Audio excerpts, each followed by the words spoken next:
My name is Dr. Hillel Mazansky, and I specialize in medical hypnotherapy, guided imagery, nutrition, and exercise, my website being gianinc.com. Today's health tip is entitled Fatigue. Is it a red flag? When we talk about fatigue, we're not talking about the daily tiredness where people come home tired after a hard day's work, or they've been under some stress that could cause it, or they're overworked or dehydrated or feeling a bit off. For fatigue to be of a medical condition, it must last for at least 3 months. And there are illnesses that present primarily with fatigue. The people complain that they're so tired that they wake up tired and they go to sleep tired, even if they had a good night's sleep. 27% of people complain about fatigue to their doctors. It is more common in females than in males.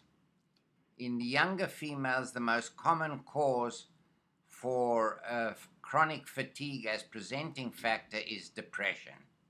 And oftentimes it takes some skill on the part of the physician to get to the root of the cause of the patient being depressed. And once the depression is treated, the fatigue improves.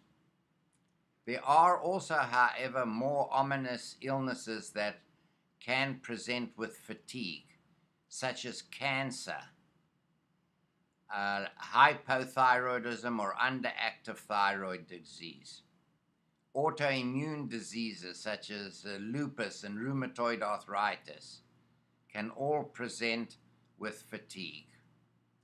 Many people complain that they've had mono or infectious mononucleosis, and as a result of that they are tired for years after that.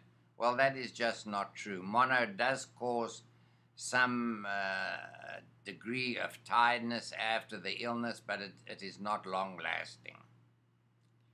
The syndrome that one has to be aware of is called chronic fatigue syndrome. These poor patients are really tired and exhausted the entire day. They find it difficult even to walk from the couch to the bathroom. They present with other symptoms such as headache, sore throat, nausea, perspiration, and they have enlarged glands. Doctors are not quite sure what causes the syndrome.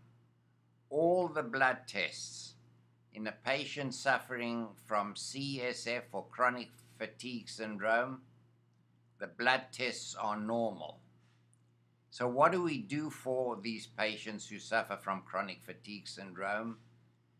It's about waiting and encouragement and trying as far as possible to give them mild aerobic exercise.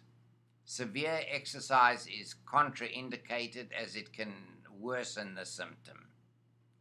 So if any of you suffer from chronic fatigue, and I think it's advisable that if it lasts for after 3 months, you should definitely go to your physician and let them give you an examination and check your blood and make sure that there's nothing more ominous going on besides the chronic fatigue. My name is Dr. Hillel Mazansky, and I thank you for listening to the Health Tip.